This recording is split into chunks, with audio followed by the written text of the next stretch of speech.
The dead are dead, that's it. They don't bother you. I mean, it was a lot of money, Tony, but it wasn't enough for that house. Yeah, because it had everything. George was an atheist, you know. Yeah. Today he's a devout Catholic. Oh.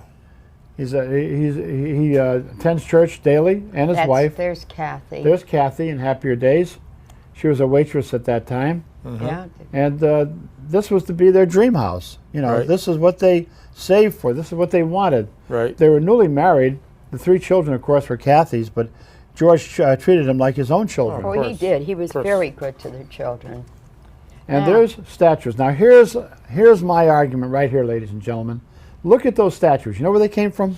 Nope. Montreal, Canada, from St. Joseph's Shrine. Okay, I heard of that. Mr. DeFeo, who was murdered, the man that was murdered in that house with his family, went 6 months before he was murdered up to Montreal, Canada, brought back a priest who was an exorcist to exorcise that home. Now, if that house wasn't haunted, why did he go up and get an exorcist? Why did he bring him back before the Lutzes ever lived there? Because that house was haunted. Yep. And those statues were specially made for him to surround his house with. And people said, what's this with Mr. DeFeo? He's not a religious person. What's all the statues? He said he had a devil on his back. Ooh. Now, what he was talking about, of course, was his son. Yeah. His son, who he felt did probably come under oppression and possession at times, was into the black arts, was on drugs, and who eventually murdered every one of them. So that's what those statues are about. Okay, next. And here you have the Amityville River. Look at that property. Okay, look at the boathouse.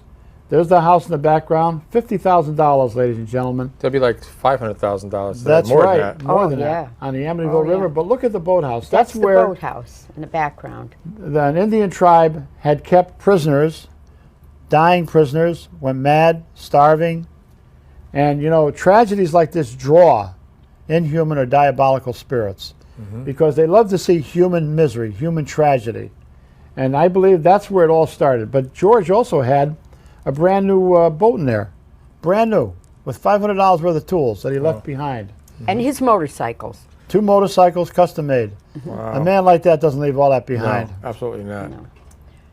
Look at It's the how kitchen, it looked, Tony. That's the kitchen. In other words, the plants are there where she had watered them and left them on the counter to drain. The dishes from supper are right in the sink. Wow. And they were just like that when you went in to Yes, investigate exactly. Just exactly that way, Tony. They fled that house. Oh, yeah. They were frightened. Just exactly We've that seen way. Hundreds of other people just like them. This is nothing new to Lorraine and I. You know, for every Amityville that gets publicized, like the Smurl family, the Gooden family, there's 500 that never reach the public. Oh, yeah. So this here is not unusual to see homes Tony, like this fled. I remember these bolts of material. Who's that in the middle? Me? That's Jim Brolin. I know. I understand Yeah, that's James Brolin. That. And that's you, and who does his wife next to him? No, that's a girl that he had just met, and they were dating at that time. He was leaving. We were leaving that day for Australia, Ed and I, and he was leaving the next day, and he wanted so bad to go with us, but they couldn't change the flights. Well, you know what he told us?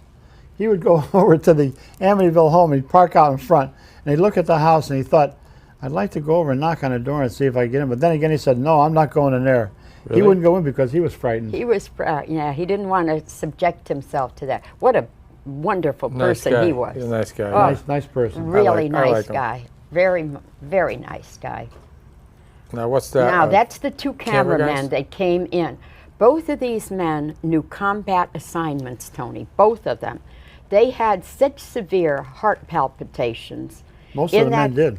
In that house, that they got down on their knees on the floor in the house. And it was just unbelievable. Do you know, Tony, that all of the men, men, not women, all of the men going into that house have all died of heart-related problems. Except Ed. And Ed had a heart attack, right, you know, sometime after going in the house. Now these... Well, no, not all of the men, Lorraine. Yes, they did. Kaplan's still alive, isn't he? The one Kaplan No. died. What was his name? Marvin Not Scott. Kaplan. Marvin Scott, still yeah, alive. Marvin Scott is still alive, but the principal people involved in the But most of them are investigation... dead. Yes, most of them are dead of a heart attack, because it's the media that did that check for us. That's Marvin Scott right there, That's isn't it? Marvin In front? Scott right there. That's Dr. Brian Riley sitting next to me, a parapsychologist from England. That's his wife, Alberta, that you can see just behind Marvin. That's during the period of time of the communication in that house. That was a horribly dangerous home. Now, this is Dr. Carlos Osis, president of the American Society for Psychic Research. Dr. Alex Tanis, they're talking to Ed and I. In the background are people from Duke University. These are the people that we brought in. We are the investigators of the Amityville Horror. That handful of people, Tony. The media. That's it, huh? That's it. That's all. And people came out of the woodwork after reading a book, making all sorts of statements regarding the fact that was hoax, based on a book, based on a piece of literary property. They're saying that the case was a hoax, not based on an investigation. This is Marvin Scott again. That's Marvin again with Alberta. But look at the silverware in back of Marvin Scott. Look at them. Right. Them Look are at the all valuable heirlooms. china in the china closet Yeah. there. And what kind of dishes are on the wall there? Some I kind of I very can't valuable- see I what they forget are, what but they they- were, but they it was a left everything. collector. They left everything they had. Yes, they were collector items. Now, the man who is on our right, and on the right on the Looking over screen, Lorraine's shoulder. looking over my shoulder, he was very badly affected in that house. And he was from Duke. Duke. And he collapsed, Tony, and had to be taken out. The man in the middle has died of a heart attack. Really? Yes. Oh, boy. Yes, he had died of a heart attack. Now, Missy's bedroom. this is Missy's bedroom. Are you aware that the children and George and Kathy slept in the very beds that the DeFeos were murdered I in? heard that, yeah. The only thing changed were the mattresses. That is the furniture of the little girls, and that's the room where Missy slept. But look Now- at the rocking chair. George and Kathy would hear a voice coming, and they'd peek in through that door over on the right. And they'd see that rocking chair going back and forth by With itself. nobody in it. Nobody in it. And the they'd little come in girl. and see what they described as red eyes looking in through the window over there. And the little girl would talk to that. Now, this man was one of the parapsychologists with the group, Jerry Solfin. He now has his doctorate in parapsychology, and as far as I know, is still at John F. Kennedy University. Okay. Shot? See where the sign is, where it had the sign there? The pole, yeah. Tony, the pole, the sign read, High Hopes. That's What? it? Yes, You how see sad. you see where the boathouse is down there? Yep. One night, George, Kathy, and the three children were watching television. They looked out the window there, and they could see again the red eyes that they described as Jody the pig. He ran out, George. He looked, and it was snowing lightly. And he could see hoof prints, leading down to the boathouse. Mm-hmm. He went down there, and the door was damaged, as if somebody had smashed into it. Now, people said, well, there was no snow called for that night. The Weather Bureau didn't call for snow. The Weather Bureau is never wrong, are they? But did you ever see it snow on one side of the town and not on the other side? Sure, Yes, sure. positively. So they picked on little things like Little this. things, they grabbed it. Yes. Again, these are shots. Oh, there's the master bedroom. Now, there's the bed where Mr. and Mrs. DeFeo were shot to death in. And to sit on that bed, Tony, was absolutely horrible. I sat was? on the edge of the bed in that room. Yes. There's the red room, the so-called red room, and that's where he kept a lot Who's of he? the But tools. The red room, Ronald DeFeo? Ronald the red room DeFeo. as they call it, though, was It's nothing just more than a cubby hole. Under It the went in, it was stairs. about maybe 8 feet long by 4 foot wide. But this is where he kept a lot of the things that he used in black his magic. craft. Yes, that's where he kept them. That's myself talking with Dr. Carlos Osis and Alex Tanis, who told Alex told Ed that afternoon that he came up against the most powerful evil force he ever felt. Well, Alex Tanis Well, look at he his looks like a face. devil to me. Yeah, yes. Alex looks like the devil is still in him. He does. He looks like he's going to bite into Now, what's my this neck, shot of? doesn't The it? sewing room? This is the sewing room, Tony. There's the room where I looked at Marvin Scott and said, I hope this is as close to hell as I'll ever get. And that's the room where the priest had told the voice told him to get out. Can I watch this? And was slapped in the face. We only got 3 minutes left, so I want to get more of these slides Oh, in. yeah. All right. And this is what taken going up the stairs. You know what I'd like you to spend the 3 minutes on, Tony? That polygraph test. You would? Yes. Yeah.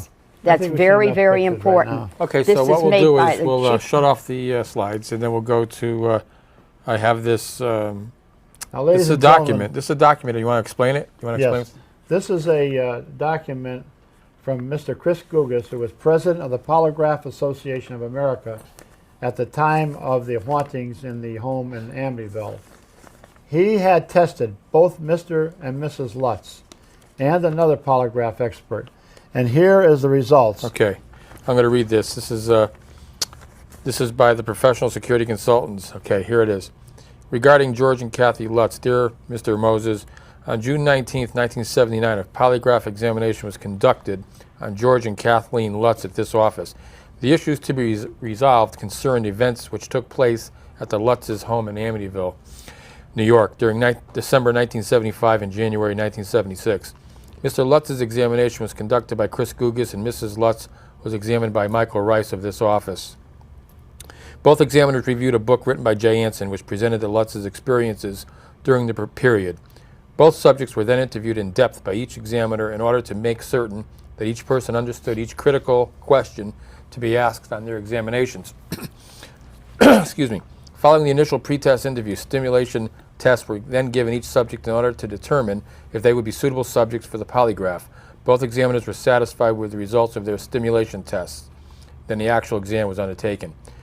Polygraph instruments were used which recorded blood pressure, heart rate, respiration, electrodermal resistance. Both subjects were in good physical condition. The following critical questions were asked Mr. Lutz by Mr. Gugas. Are the details you gave me on your frightening experiences at the Amityville house true? The subject answered yes. When you fled your Amityville house, were you in fear of your life and the well-being of your family? The subject answered yes. After leaving Amityville, did you and Kathy both levitate at your mother-in-law's house? The subject answered yes. During your 28 days in Amityville, did you experience unexplained flies and disturbing odors on several occasions? The subject answered yes. At the Amityville house, did you hear what sounded like a marching band tuning up in the middle of the night? The subject answered yes. A total of 4 charts were made, which included irrelevant and control questions as standard procedure of the polygraph.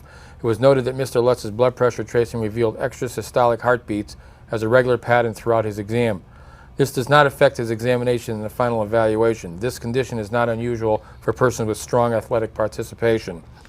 After reviewing the charts containing the above critical questions, it is the opinion of Mr.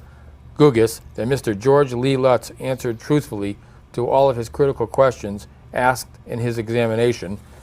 There's another one given to Kathleen Lutz that gives similar results. I don't have time to read it.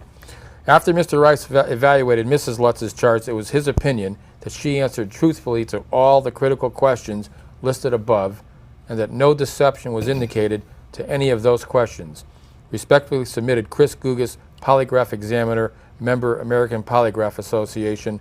Michael Rice, who did Mrs. Lutz, Polygraph Examiner of the California Academy of Polygraph Science. This is a document, personal and confidential, that was obtained by Ed and Lorraine Warren. So it's not a hoax. No. It was No what? way. On a scale of 1 to No. 10, we don't have much Remember, time. my offer still goes. On a s- Anybody out there says Amityville's a hoax, can prove it to me, come to me, I'll give you $3,000, the first person that comes right to me. There you have it. $3,000 to anybody can prove Amityville's a hoax. For Ed Warren, for Lorraine Warren, I'm Tony Spera. Thanks and good night. Good night. I think that Yeah, it was Strong. nobody's going to yeah.